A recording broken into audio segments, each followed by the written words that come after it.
What if I told you that the villain of this story isn't the gold-digging girlfriend, and the miracle isn't a prayer? A 5-year-old homeless girl, a Bible with no prayers inside, and a millionaire who loses everything before finding his own daughter. You've heard stories where the rich hero saves a poor child. Forget that. Here, the rich man is the monster, and the child, she's the one who saves him. In the next few minutes, you'll discover how a crumpled bank deposit slip, a hidden driver, and a state secret inside a child's sketchbook can turn a billionaire into a soup kitchen cook. Stay with me. This is an inspiration. It's a revolution. You know that story we always hear, where the rich person reaches out to the poor and becomes a hero. Well, we're about to tear that cliche apart from the very first second. Anselm, that so-called millionaire, had absolutely no intention of helping anyone that afternoon. He was irritated, tired, and honestly, he had stepped on so many people that he couldn't even remember what a selfless act felt like anymore. That humiliation he put the girl through, dismissing her with a look of disgust, was a turning point he never saw coming. And the craziest part? The twist didn't come from a kind gesture of his, but precisely from the worst thing he did. When we think the hero is the one with money, life teaches us, the hard way, that appearances are deeply deceiving. And why is it that we always root for the guy in the suit and tie? It's a cultural addiction, my friend. Society has taught us that financial success equals character, but the truth is that many millionaires built their empires on the tears of others. Anselm, for example, cut funding from a construction project without thinking twice, and that project was exactly where Laura's mother worked. The accident that sent Mary to the hospital? It happened on a poorly built ramp. They skimped on a handrail because of that budget cut. His heart was so hardened that he didn't even connect the dots. And that's where the hardest lesson lies. When you treat others as disposable, the universe finds a way to shove the price of that indifference right in your face, even if it takes years. Now think with me. How many times have you judged someone by their clothes, their situation, or the way they ask for help? Little Laura, with her faded dress and worn-out sandals, had nothing that would catch Anselm's attention. He ignored her, and worse, he humiliated her with short, dry phrase. That humiliation, however, was the fuel that made the girl insist. She came back and back and back again, until he, out of sheer exhaustion, decided to listen. And then came a surprise. The truth about her identity didn't come from a DNA test, but from a detail that only a father would know. The restart of that relationship began with the worst attitude he could have had. It's ironic, isn't it? Sometimes rock bottom is the only place where we finally stop and truly see. Let's bring this to your reality. How many opportunities have you lost because you treated someone with disdain? How many doors have closed because you were the villain in someone else's story?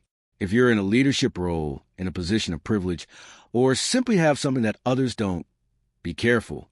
The miracle you've been waiting for might be exactly in the person you're ignoring right now. Anselm didn't know it, but by humiliating Laura, he was humiliating his own daughter, his own flesh and blood.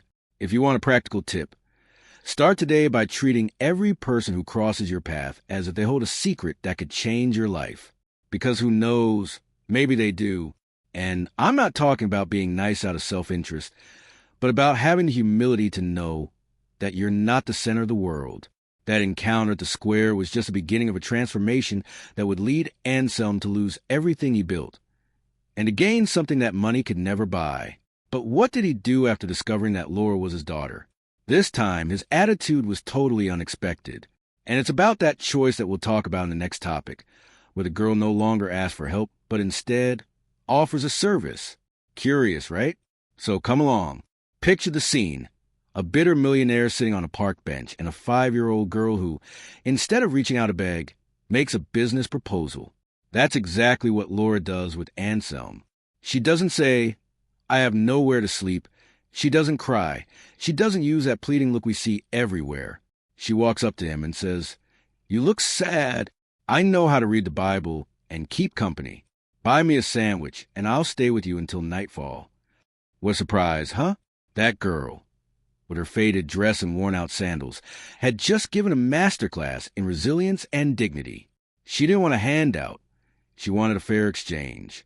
And that, my friends, is a huge turning point in how we see people in vulnerable situations. Anselm, used to seeing people ask, and ask again, was disarmed. He didn't know what to do with a child who offered something in return. And here comes the deepest lesson. When you treat someone as a capable human being, not as a poor wretch, the dynamic changes completely. Laura didn't want to arouse pity. She wanted to arouse interest. She understood, with her 5 years of hard life, that nobody gives anything for free. And you know what's most beautiful? She wasn't being manipulative. She was being honest. She offered what she knew how to do: read the Bible and keep company. Simple, direct, no frills. What a beautiful restart she proposed without even knowing it. Now, let's make an analogy with your life. How many times have you asked for something without offering anything in return? In a job, a relationship, a friendship, even an online course. Sometimes we think the world owes us something, but the truth is that doors open much more when we come with a value proposition. If you want a job, don't just ask, show what you can do for the company. If you want a discount, don't beg, offer something in exchange, like a referral or volunteer work. Laura, in her simplicity, teaches us that transformation begins when we stop seeing ourselves as victims and start seeing ourselves as solutions. She didn't say, poor me. She said, I can help you. What a miracle of an attitude, don't you think? And look, Anselm initially thought that was absurd. He laughed. That awkward laugh of someone who doesn't know how to react. But then he accepted. Why? Because the proposal was fair. A sandwich for a few hours of company. He, who was surrounded by people interested only in his money, found in a homeless girl the only one who offered something genuine. And that broke his heart in a way that no business meeting ever could. The humiliation he had inflicted earlier turned into shame, and shame turned into curiosity. Who was that girl? Why did she act differently from everyone else? And it was that curiosity that opened the door for the most important encounter of his life. But what Anselm didn't know was that, by accepting Laura's proposal, he was walking into a trap set by fate. Because that girl wasn't just a clever child. She held a secret involving his own father. And it's about that father, the true villain of this story, that we'll talk about in the next topic. Spoiler alert, it's not the scheming girlfriend we imagine. It's someone much closer and much more dangerous. Stay with me, because the twist will leave your jaw on the floor. We've spent our whole lives watching soap operas and movies where the villain is always the gold-digging girlfriend, the scheming blonde who wants to steal the hero's fortune. But here, the twist is on another level, you see. Isabella, Anselm's so-called girlfriend, even tried to pull some scams, but she was just a small piece on a much larger board.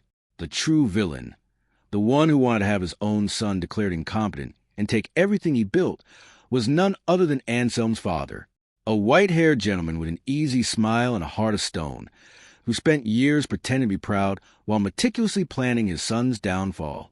What painful surprise, don't you think? The person who should protect was the same one planning the destruction. And how do we discover this? Through Laura, of course. When Anselm was there on the park bench, eyes teary after the humiliation he himself had inflicted, the girl showed him a note from her mother. It was a crumpled piece of paper, handwritten with shaky letters. And there was the truth. Her father's name is the same as your father's. Anselm read it once, twice, 3 times, until it finally sank in. His father, the girl's grandfather, had the same name as Laura's father. That meant Laura was his daughter. But she was also the granddaughter of the very man now trying to ruin him. The turning point was so abrupt, he almost fell off the bench. Now, let's draw a parallel with your life. How many times do we place trust in those who don't deserve it simply because they're family? The lesson here is harsh but necessary. Blood doesn't guarantee loyalty. Often, the people closest to us are the ones who envy us the most, who root against our success. If you have a relative who always downplays your achievements, who always finds a way to put you down, be careful. They might not truly want what's best for you. Anselm took years to realize that his father never truly supported him. Every congratulations came with a sting of poison. The transformation began when he accepted that true love doesn't require you to shrink yourself. And here's the interesting part. It was a homeless child who slept with a Bible in her bag, who handed this truth to Anselm. Laura didn't know the power of that note. She just kept it because her mother asked her to. That resilience, that calm way of facing the world, came precisely from a woman who was abandoned while pregnant and never asked anyone for anything. Mary, Laura's mother, could have looked for Anselm, asked for child support, made a scene. But she chose silence. And that silence, in the end, was the most powerful weapon. Because when the truth came to light, it came with a force that no lawsuit could ever match. What a miracle is this, where forgiveness and patience defeat revenge. What did Anselm do with this information? He could have confronted his father right then, caused a scandal, ended up in the newspapers. But he learned something from Laura, the calmness of someone who trusts that time is on the right side. He kept the note, took a deep breath, and decided to wait for the right moment. Because, as he discovered, reacting in the heat of emotion doesn't help. You need strategy, you need a conscious choice. And his choice would be tested very soon, when Isabella showed up with her fake documents and her shady lawyer. But by then, we already know the bigger enemy wasn't her. It was his own flesh and blood. And about that blood, about that hidden betrayal, we'll go deeper in the next topic, where Laura trades her Bible for a sketchbook. And the drawings, my friends, will reveal much more than any words ever could. You know that story of the poor girl with the Bible in her bag? Well, we're about to break that cliche too. Laura didn't carry any holy book.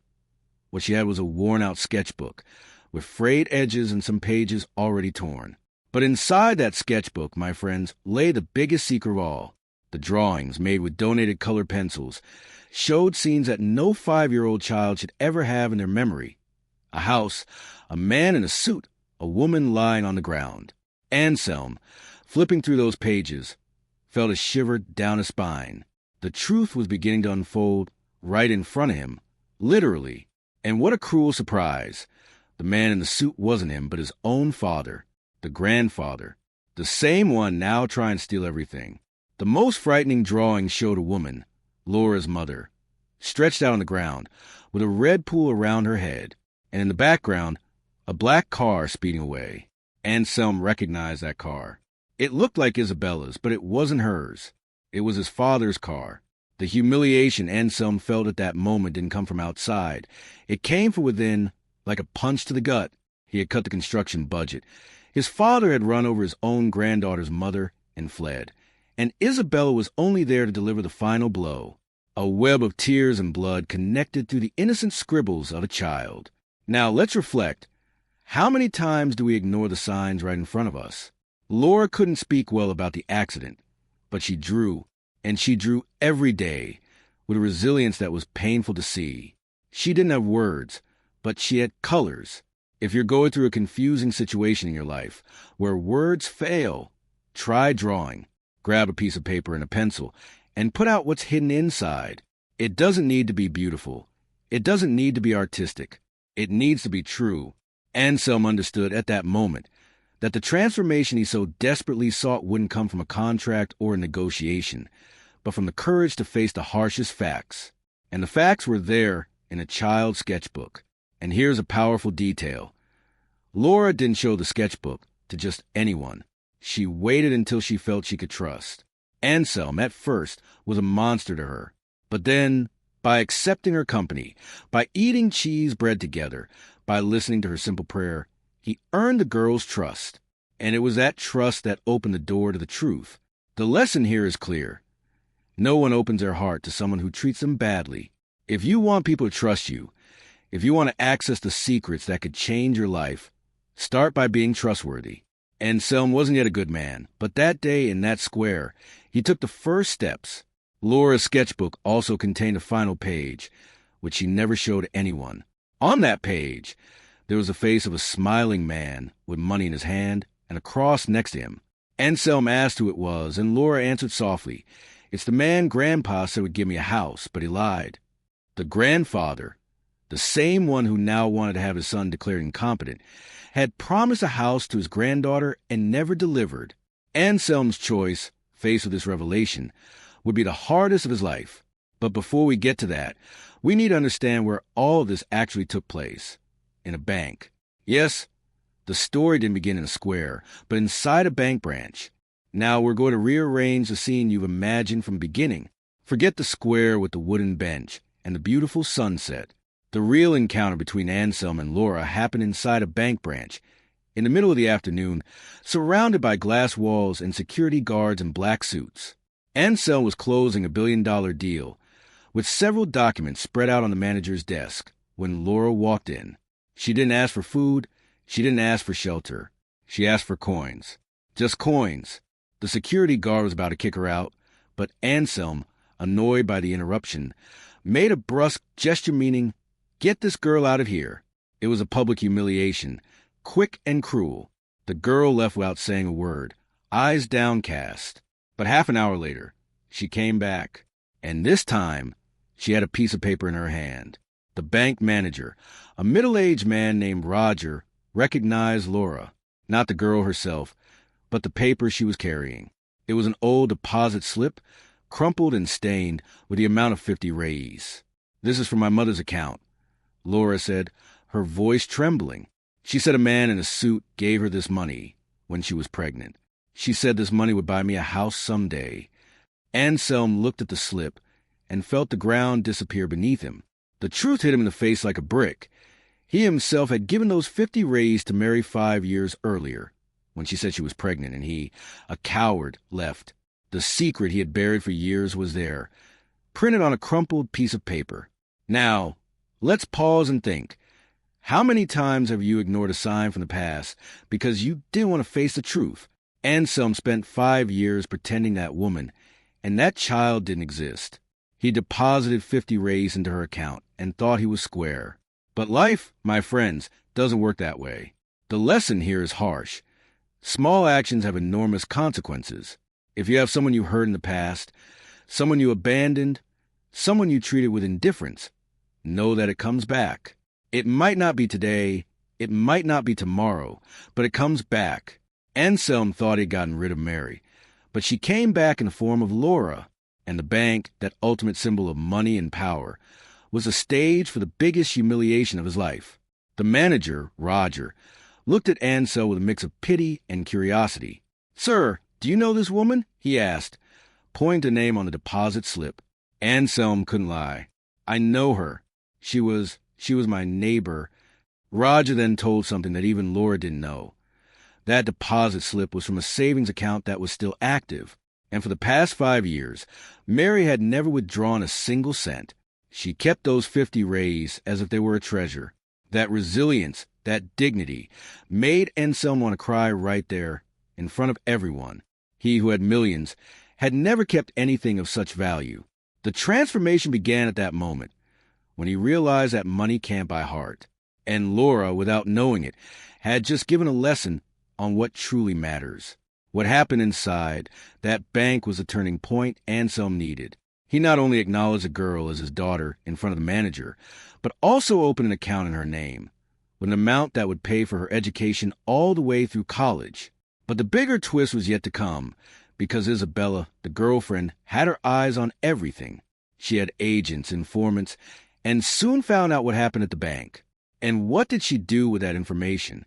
She didn't get jealous, didn't make a scene. She saw an opportunity. And it's about that opportunity that we'll talk about in the next topic, where Isabella decides to take the girl in first, but not out of kindness. Stay with me, because the manipulation is about to get even more dangerous. Now we're going to talk about a character who, at first, seems like the typical gold-digging villain from a prime-time soap opera. But Isabella, my friends, is much smarter than she appears. When she found out what happened at the bank, that Anselm had opened a Millionaire account for Laura, that he had acknowledged paternity in front of the manager, she didn't freak out. She smiled, because Isabella saw a perfect opportunity there. While Anselm was still digesting the truth, she acted fast. She went to a boarding house where Mary lived, found Laura alone, since Mary was hospitalized, and said, in the sweetest voice in the world, "Come with me, sweetheart. I'll take care of you." What a surprise, huh? The girlfriend who wanted to steal everything from the millionaire was now playing the adoptive mother. Isabella's heart, however, didn't have an ounce of kindness. Every gesture was calculated. She took Laura home, a penthouse apartment overlooking the sea. She bought new clothes, toys, the best of everything. and she recorded every second. Videos of Laura taking a bath in the tub, Laura eating ice cream, Laura hugging a teddy bear. Isabella posted everything on social media with emotional captions. "I welcome a homeless child. My heart is overflowing." What no one knew was that she was using these videos to pressure Anselm. "Look how I'm taking care of your daughter. If you don't sign the interdiction papers, I'll tell everyone you're an absent father and that I alone am raising her." The humiliation Anselm felt when he saw that was indescribable. He was being blackmailed by his own girlfriend, using his own daughter's currency. Now, let's bring this to your reality. How many people have pretended to be kind near you just to get something in return? Isabella is the portrait of falseness masked as good intentions. The lesson here is valuable. Be careful with anyone who appears out of nowhere wanting to help you in an exaggerated way. Usually, behind a lot of sudden love, there's hidden interest. If someone who never cared about you suddenly becomes your biggest fan, be suspicious. If a distant relative shows up out of nowhere wanting to take care of you, investigate. Isabella didn't want Laura. She wanted control over Anselm, and she almost got it. Anselm's transformation involved learning to identify this type of person. It's not easy, but it's necessary. Laura, at 5 years old, noticed a falseness before any adult did. Children have that gift, you know? They can feel when affection isn't genuine. Isabella smiled, but the smile didn't reach her eyes. Laura missed her mother, missed the simplicity, even missed the Bible that Isabella had taken from her. "That's poor people stuff," the villain said. So, one night, while Isabella slept, Laura grabbed a worn-out little bag that she had never abandoned and that Isabella had thrown in the trash and ran away. She took the money she found in Isabella's purse, went down the elevator, left the building, and caught a bus. Alone, in the middle of the night, a 5-year-old girl, with a resilience that was painful to see, headed toward the hospital where her mother was admitted. What Laura didn't know was that Isabella woke up, saw the empty bed, and instead of worrying, called her lawyer. "She ran away," Isabella said, her voice cold. "Now we use this against him.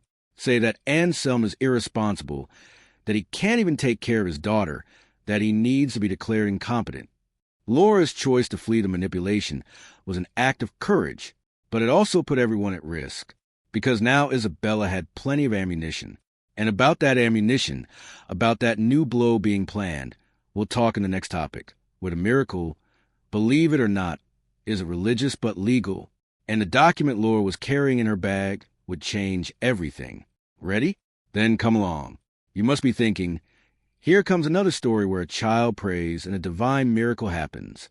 Well, we're going to surprise you again. Laura didn't pray in the square. She didn't make any heavenly request. The miracle that changed everything came inside a brown, crumpled envelope that she had carried in her worn-out little bag since she was 3 years old. It was a document, a simple piece of paper with a stamp and a signature. Her mother, Mary, had kept it as if it were gold, a notarized letter where Anselm acknowledged via email that he was a child's father. "As soon as I get on my feet, I'll come get you," he had written 5 years earlier. But he never came. However, the email was printed, notarized, and saved. The truth he had tried to bury was there, in black and white. Anselm, upon seeing that document, felt the ground shake. He remembered writing that, yes, but he thought Mary had deleted it, had given up. Instead, she went to the notary's office, registered a conversation, had it notarized, and kept it. For 5 years, Mary never used that paper against him. She never asked for child support, never went to court, never made a scene. She waited, and the surprise is that her waiting wasn't for revenge. It was for dignity. If he wanted to be a father, he would come willingly, not out of obligation, she used to tell Laura. And now, that document, which could have been used as a weapon, became the key to saving Anselm from Isabella's trap. What a twist, right? Anselm's lawyer, upon analyzing the paper, smiled for the first time in weeks. "Isabella claims you're incapable of making decisions, that you have mental problems. But here's proof that you acknowledged paternity 5 years ago, with lucidity, with planning." This destroys her entire argument. The lesson here is profound. Sometimes, what seems like a debt, a mistake, evidence against you, can become the greatest evidence in your favor. Mary kept the email not to harm Anselm, but to one day show her daughter that her father existed, that he thought of her. And that same act of love ended up being the legal miracle that stopped Isabella from stealing everything. Anselm's transformation came to include a new word, gratitude. Gratitude to a woman he had abandoned and who, even so, protected his future without him knowing. Now, let's draw a parallel with your life. How many documents, how many receipts, how many pieces of evidence do you throw away because you think they won't be useful? How many important emails do you delete without thinking? Mary could have torn up that paper, could have used it as kindling, but she kept it inside the Bible between the pages of Psalms. And that simple act of keeping, of preserving, saved the family. The practical advice here is, don't destroy your records. Keep proof of good intentions. Keep conversations that show your character. Keep documents that might one day testify to the truth. You never know when a crumpled piece of paper will be the difference between losing everything and starting over. What Isabella didn't count on was that Laura, fleeing the penthouse, took not only her little bag, but also a copy of that document. The girl, with her 5-year-old resilience, handed the paper to Anselm's lawyer before he even asked. And that's when the turning point happened. The judge, upon seeing the evidence, dismissed Isabella's petition and even ordered an investigation into the false witness she had hired. The villain's plan crumbled within hours. But what would happen to Mary, Laura's mother, who was hiding in the hospital? Because she wasn't unconscious, as everyone thought. She was hiding. And it's about that hiding place, about that fear of losing her daughter, that we'll talk about in the next topic. Stay with me, because the truth about Mary will leave you speechless. Until now, you believe that Mary, Laura's mother, was in a hospital bed, unconscious, fighting between life and death after an accident. Well, know that this was the biggest smokescreen in the story. The truth is that Mary woke up on the second day of hospitalization. She opened her eyes, looked at the white hospital ceiling, and made a decision. She was going to run away, not because she was afraid of death, but because she was afraid of losing her daughter. Child Protective Services had already been called by a nurse who saw Laura alone in the square. If they found out that Mary was homeless, unemployed, and unable to care for the child, they could take Laura away from her forever. That was the secret no one told Anselm. Mary got out of bed, ripped the 4 out of her arm, put on her only dress, and left the hospital through the back door. She left no message, spoke to no one. She simply vanished. And she went to hide in a church, in the neighborhood where she lived before getting pregnant. A small church with whitewashed walls, with an old priest who had known her family for decades. There, she stayed, praying and crying, while Laura wandered the streets alone. What humiliation of fate, right? A mother who loved her daughter more than anything in the world had to hide to avoid losing her. The tears she shed on that church bench could have filled a river. Now let's reflect. How many people do you know who are unconscious in the figurative sense? People who disappeared, who distance themselves, who seem not to be present, but are actually hiding from a giant pain. The lesson here is about empathy. Before judging someone who has vanished from your life, ask yourself, what might this person be facing alone? Mary didn't abandon Laura. She fled from the system, fled from the fear of being considered an incapable mother. Her resilience was so great that she preferred the streets to losing her daughter to a government shelter. And that, my friends, is both beautiful and devastating. Anselm, when he found out that Mary had fled the hospital, was furious. How could she do that? He shouted at his lawyer. But Laura, with her usual calm, held her father's hand and said, "Mommy just wanted to protect me." She always said the world is cruel to single mothers. Those words, spoken by a 5-year-old child, pierced Anselm's armor. He finally understood that he wasn't the only one with fears. Mary was afraid of losing her daughter. Isabella was afraid of losing the money. His father was afraid of losing power. And he, Anselm, was afraid of facing the truth. The transformation truly began when he accepted that all of us, rich or poor, act out of fear. The search for Mary lasted 3 days. Anselm hired detectives, spread photos, offered a reward. And the one who found Laura's mother was, believe it or not, Isabella. not out of kindness. Of course. Isabella found her first because she wanted to use Mary as a hostage in her blackmail. If you don't sign the papers, I'll turn your ex-girlfriend over to Child Protective Services and make sure she never sees her daughter again, she threatened. What Isabella didn't expect was that Mary, upon being discovered, would take a radical attitude. And about that attitude, about that courageous choice that would change the course of everything, we'll talk in the next topic, where the story begins to be told from adult Laura's point of view. A lawyer who, years later, would use her own tragedy to save other children. Ready? Then stay with me. Now, we're going to take a leap in time. Laura is no longer 5 years old. She is a 28-year-old woman, graduated in law, with a folder full of cases in dark circles from sleeping too little. She is in a courtroom, not as a defendant or witness, but as a lawyer, and she is defending a homeless child who is accused of stealing a pack of cookies. The surprise is that, in the middle of the hearing, she asks the judge for permission and begins to tell her own story. Your Honor, I too was once a homeless girl. I too slept in squares, asked for coins, was humiliated by people in suits. The silence in the room is total. The truth she always hid from her co-workers now comes to light, with a force no one expected. She talked about her mother, Mary, who hid in a church, about her father, Anselm, who ignored her at the bank, about her stepmother, Isabella, who tried to use her as a bargaining chip, and she talks mainly about the crumpled document that changed everything. A tear runs down Laura's face as she speaks, but her voice doesn't tremble. She learned from a young age that crying isn't weakness, it's courage. The judge, a white-haired gentleman, takes off his glasses and wipes his eyes. The transformation that happens in that room isn't just legal, it's human. Laura isn't there just to defend a stolen piece of bread. She's there to break the cycle of humiliation she herself lived through. Now let's think. How many powerful stories are locked inside you that you've never told out of fear or shame? Laura spent 15 years hiding her origins. At the private school that Anselm paid for, she said her father was an engineer and her mother a teacher. She lied to fit in, until one day, during an internship at a shelter, she saw a girl with the same faded floral dress she had worn in the square. And there, in that moment, she decided she would never lie again. The lesson she wants to convey is simple. Your pain can be your greatest asset, not your greatest shame. If you've been through something difficult, use it to help those going through the same.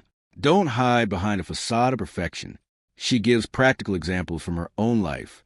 She created a project called Street Angels, which offers free legal assistance to children in vulnerable situations.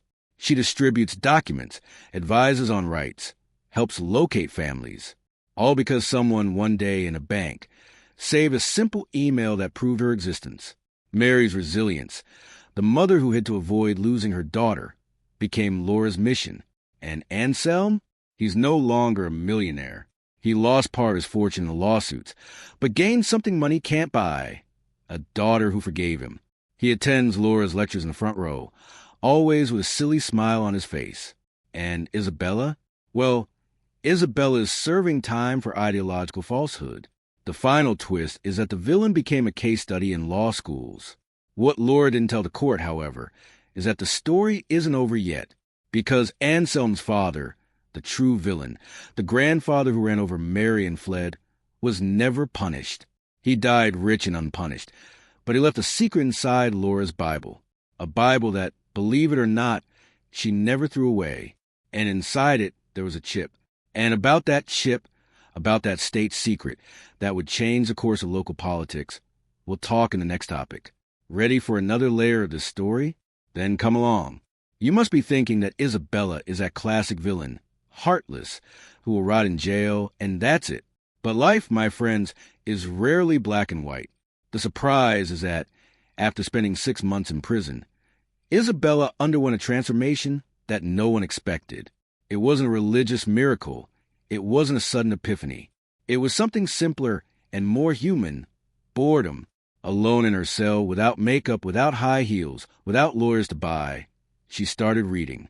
And one of the books that fell into her hands was precisely about the impact of paternal absence on children's lives. She saw herself in the mirror of those pages. Her own father abandoned her when she was 7 years old, and the truth she never wanted to face was that her entire plan to rob Anselm came from a place of anger and abandonment. When Isabella got out of prison, with an electronic ankle monitor and her reputation destroyed, she could have disappeared, changed her name, started another life. Instead, she went straight to Laura, not to apologize. She knew words didn't carry weight, but to offer something concrete. "I know where your mother is hiding," Isabella said, "and I know how to get Child Protective Services to drop the case without her losing custody. I have contacts. I use those contacts for evil. Now I can use them for good." What a twist. Huh? The villain becoming the bridge to salvation. Laura's heart, which had seen so much evil, took time to accept. But Anselm, who had also learned to forgive, gave the vote of confidence. Now let's reflect. How many people in your life have you condemned forever without a chance of redemption? The lesson here is profound. No one is just one thing. Isabella was a villain, yes, but she was also an abandoned girl. That doesn't justify what she did, but it explains it. And understanding the other person's reasons is the first step toward, perhaps, allowing a restart. Laura gradually accepted Isabella's presence, not as a stepmother, not as a friend, but as a strange figure who was trying to fix what she broke. She taught Isabella how to make cheese bread, the same recipe she ate in the square.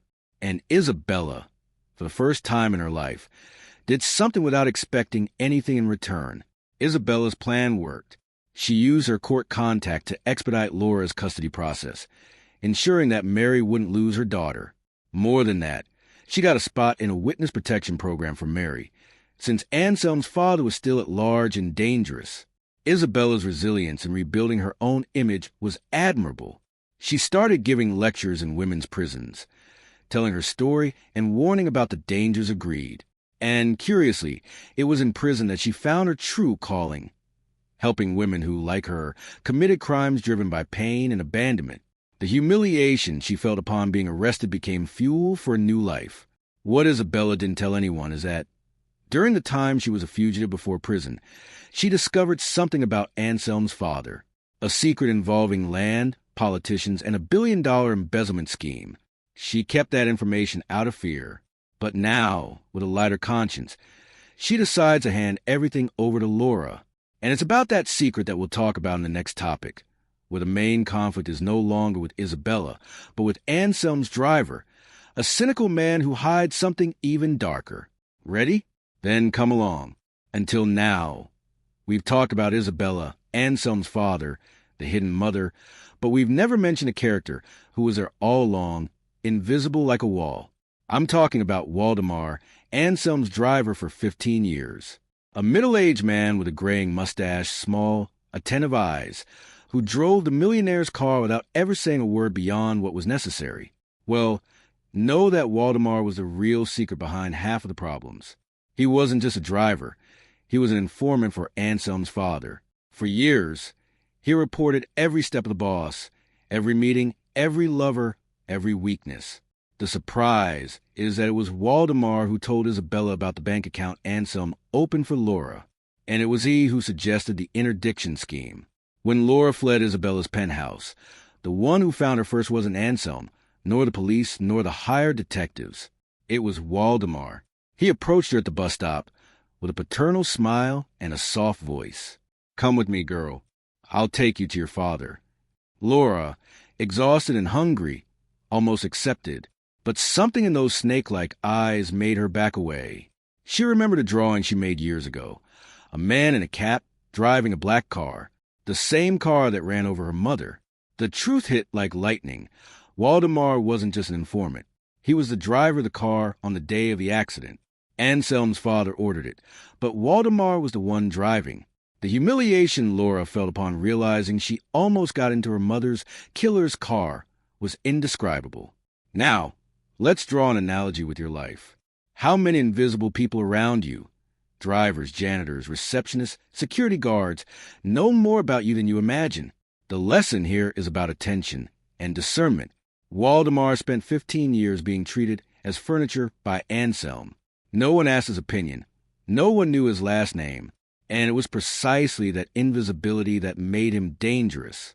He heard everything, saw everything, reported everything. If you have employees, domestic workers, or service providers, remember, they are people, not objects. Treat them with respect, not out of fear, but because neglect can create silent enemies. Anselm learned this the hard way. Laura, with her child's resilience, did something no adult would have the courage to do. She faced Waldemar and said, "You killed my mother. You didn't shoot her. You didn't stab her. But you were the one driving the car. You saw her lie on the ground and didn't stop." Waldemar turned pale. He tried to deny it, but the girl pulled out her little bag of drawings she herself had made the week of the accident. A man in a cap, behind the wheel, with a frightened expression. "I never forgot your face," Laura said. Waldemar's transformation didn't come from remorse, but from fear. He realized that this girl would destroy him if he didn't confess first. And that's what he did. Waldemar turned himself in to the police the next day. He told everything. The orders from Anselm's father, the hit and run, the flight, the blackmail. In exchange for a plea deal, he also revealed where the patriarch hid the corruption documents. But there was one detail he didn't reveal. Laura's Bible, the one she had carried since she was 3 years old, contained something far more valuable than prayers. Inside the cover, hidden in a cut in the leather, was a chip. And that chip, my friends, was a state secret that would bring down half of Parliament. It's about that chip that we'll talk about in the next topic. Stay with me, because things are about to get political. Until now, we've followed Anselm as rich, powerful, owner of companies and millions in the bank. But what if the twist were exactly the opposite? What if, before finding Laura, he had lost absolutely everything? Well, that's exactly the term we're going to explore now. The truth is that Anselm suffered a stroke when he discovered Isabella's betrayal. It wasn't a mild scare. It was a serious thing that left him in the hospital for 3 months and another 6 in physical therapy. When he returned to the world, he no longer had a company, no longer had money, no longer had Isabella, who fled with what was left. He was bankrupt, evicted from his own apartment, sleeping in a public shelter. The humiliation of a millionaire asking for soup in the free meal line was the saltiest tear he ever swallowed. And it was in that state, thin, bearded, in donated clothes, that he met Laura again. Not in the square, not in the bank, but on a wooden bench in a public garden. Laura was also on the streets, because Mary was still hiding and Child Protective Services hadn't resolved anything.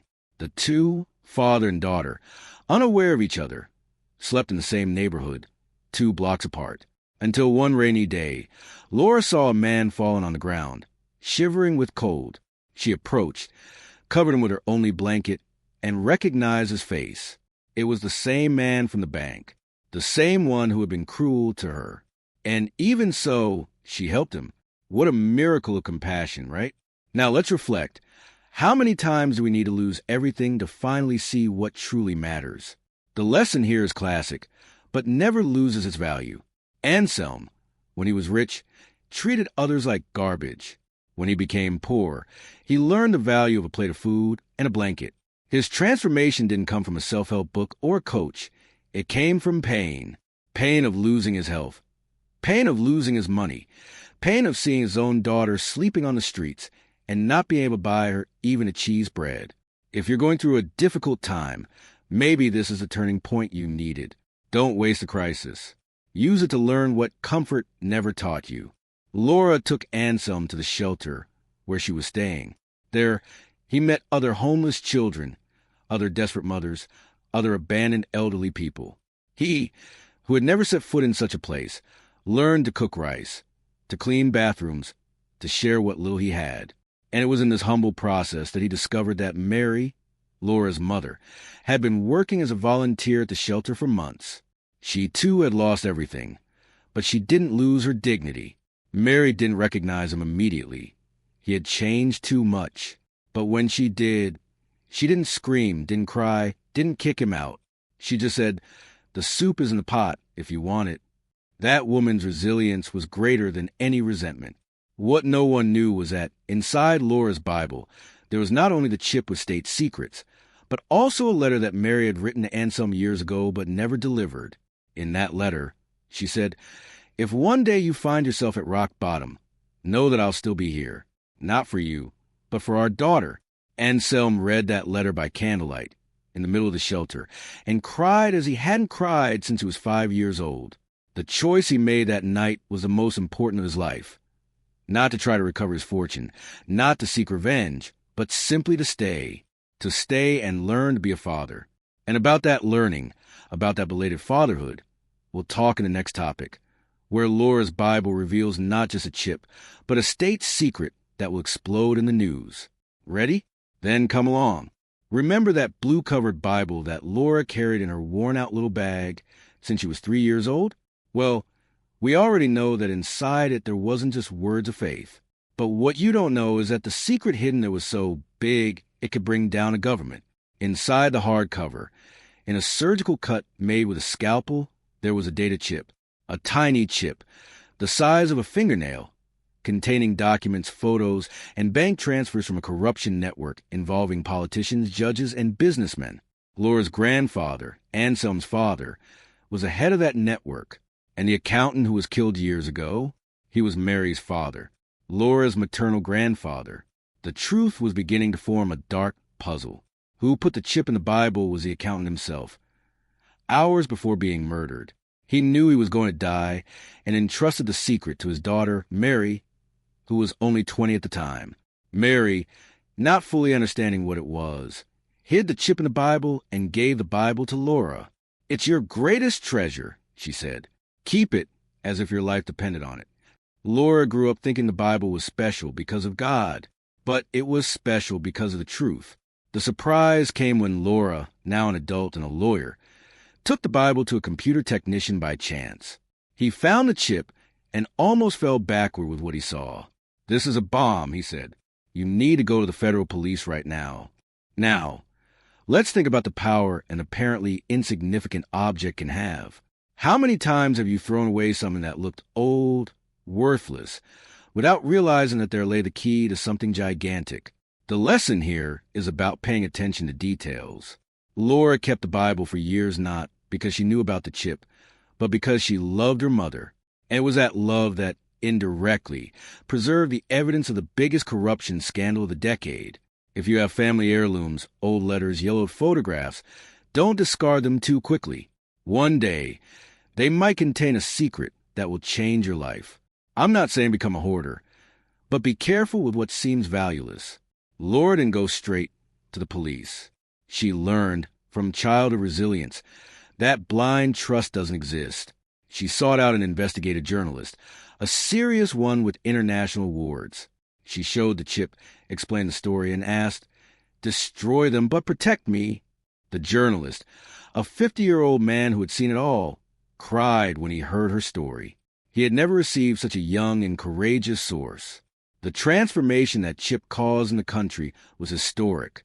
Politicians lost their mandates, judges were forcibly retired, businessmen were arrested, and Laura's grandfather? He died before the scandal broke, of a heart attack, upon learning that the chip had been found. Laura's tear wasn't a sadness, but a relief. What no one expected was that Isabella, the former villain, had a backup copy of the chip. She kept it for years, thinking of using it as blackmail. But after her personal turning point, she handed the copy to the authorities, speeding up the investigations. Isabella became a key witness in the Car Wash 2.0, as the press dubbed it, and Laura, the girl who slept on the streets with a Bible in her bag, was invited to give lectures at the UN about the power of transparency. But the story isn't over yet, because the chip also revealed that Laura, in fact, was never poor. She was the heir to a billion-dollar fortune, locked away in tax havens. And about that inheritance, about that new encounter with wealth, we'll talk in the next topic. Stay with me. Can you imagine the surprise of discovering that your entire life was a lie? Not in a tragic sense, but in the ironic sense of fate. Laura, the girl who slept on the streets, who asked for coins at the bank, who ate donated cheese bread, was actually the heir to a billion-dollar fortune. The chip revealed not only the crimes of her paternal grandfather, but also a forgotten will of her maternal grandfather, the murdered accountant. He had left Laura a stake in a trust in the Cayman Islands, valued at over 2 billion reis. The money was there, untouched, earning interest, waiting for her for 20 years. The truth hit like a punch. She never needed to go hungry, never needed to sleep on the streets, never needed to ask for help. She just didn't know. What Laura felt upon hearing this wasn't joy. It was anger. Anger at her grandfather for hiding the money instead of taking care of his family. Anger at her mother, Mary, who knew about the will but never told her out of fear of the killers. Anger at her father, Anselm, who ignored her when she needed him most. The tear that fell was bitter. "I starved for nothing," she said, her voice trembling. "I saw my mother work Sunday to Sunday. I saw her fall down the stairs. I saw her get run over. And all because you all hid money." The silence in the room was deafening. The humiliation of discovering a late wealth is something few self-help books teach you how to deal with. Now, let's reflect. How many people do you know who are entitled to something and don't know it? Unclaimed inheritances, unrequested benefits, unseen opportunities. The lesson here is about seeking information. Laura spent years feeling sorry for herself, thinking the world was cruel, when in fact there was a gigantic resource sitting in her name. If you have a deceased relative, it's worth investigating whether they left something behind. If you have a labor right, it's worth consulting a lawyer. If you have a skill that can be monetized, it's worth testing it.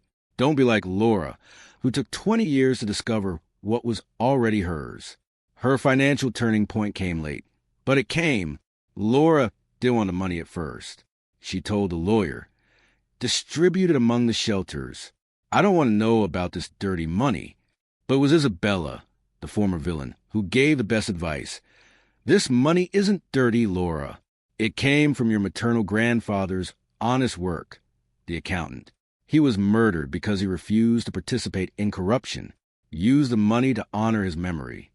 Laura's transformation was accepting that wealth isn't sin. The sin is what you do with it. She then decided to use part of the fortune to create a protection fund for her homeless children, exactly like she once was, and another part to build a free hospital named after her mother. What Isabella didn't tell is that Anselm's father, before dying, had left a second will hidden in a safe in Switzerland. In that will, he asked Laura for forgiveness and left her the controlling interest in all the family's companies. This meant that Laura, the former beggar, was now the owner of the empire that her father and grandfather had built with blood and corruption. Her choice about what to do with that power would be the theme of her lecture at the UN. But before getting there, we still have the last topic, where the story ends with a silent pact between Laura and Anselm, a pact involving forgiveness, silence, and a medical school graduation. Ready for the finale? Then come along. You must be expecting a happy ending with a hug, emotional music, and a kiss between the couple. But real life, my friends, rarely follows a Hollywood script. The truth is that Anselm and Mary never got back together. The love that once existed turned into a respectful friendship, the kind that fits into a 15-minute coffee every 2 months. Laura accepted this with the maturity of someone who had seen so much that romanticism had become a luxury. And the silent pact that sealed this story was something else. Anselm would pay for Laura's education for the rest of her life, at any university in the world. But in exchange, she would never reveal to the press the true name of her criminal grandfather. Not protect him. He was already dead, but to protect Mary, who still lived in fear of reprisals. Laura accepted, not out of fear, but out of choice. She learned that some truths don't need to be shouted from the rooftops. Sometimes silence is an act of love. Anselm, for his part, didn't try to recover his fortune. He became a volunteer cook at the shelter, where he learned to cook rice. Yes, the former millionaire spent his days peeling potatoes and serving soup to homeless children. The humiliation he had so feared became his greatest dignity. The transformation was complete. A man who only knew how to accumulate now knew how to give. And Laura, the girl who once asked for coins, now donated millions to the hospital she built in her mother's name. Time passed. Laura graduated in medicine, not law as she had initially thought. She said in an interview, "Law taught me to fight. Medicine taught me to care. And we need more care than fighting." Anselm attended the graduation. He sat in the last row, in simple clothes, without a tie. When Laura went up on stage to receive her diploma, She looked at the audience and searched for her father's eyes. She found them, and she made a discreet gesture with her hand, an almost invisible wave. The tear that fell on Anselm's face was the first joyful one in decades. After the ceremony, Laura approached him, touched his shoulder, and said, "You gave me a place to sleep. Now I'll give others a place to rest." And she walked away, her white coat swaying. Now, let's reflect on the true lesson of this entire story.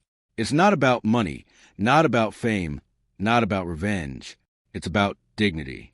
Laura slept on the streets, but never lost her faith. Anselm lost everything, but gained a daughter. Mary lost her husband, her home, her health, but never lost her resilience. Isabella lost her freedom, but found a purpose. And the grandfather, the great villain, lost his life carrying the secret he tried to bury. If you take one single lesson from this story, let it be this. No matter how deep you've fallen, there's always a way to get back up. And sometimes getting back up means making yourself small so that someone else can grow. Laura never saw Isabella again after graduation, but she received a letter years later, handwritten with shaky letters. Isabella said she was dying of cancer and would donate everything she had to Laura's hospital. She apologized not for the scheme, but for trying to use a child as a bargaining chip. Laura didn't respond. She went to the funeral, stood in the back, threw a white rose on the coffin, and left. Her restart had happened long before. And yours? What are you waiting for to restart? Subscribe to the channel, hit the bell, and share this story with anyone who needs to hear that there's still hope. Because as Laura learned on her first night on the streets, God always sends someone. Sometimes it takes a while, but he sends. So here's the real question. Are you waiting for a miracle, or are you becoming one for someone else? Laura had nothing but a Bible and a sketchbook. And still, she changed an empire. You have more than that. So what's your excuse? Maybe there's a child near you right now, not asking for money, but for attention. Maybe there's a document you've ignored, a secret you've hidden, a forgiveness you've postponed. Don't wait until you lose everything to find what matters. Subscribe to this channel right now, hit the bell, and share this story with one person who needs to hear that hope isn't dead. Because hope, my friend, sleeps on park benches and wears faded floral dresses. Go find it.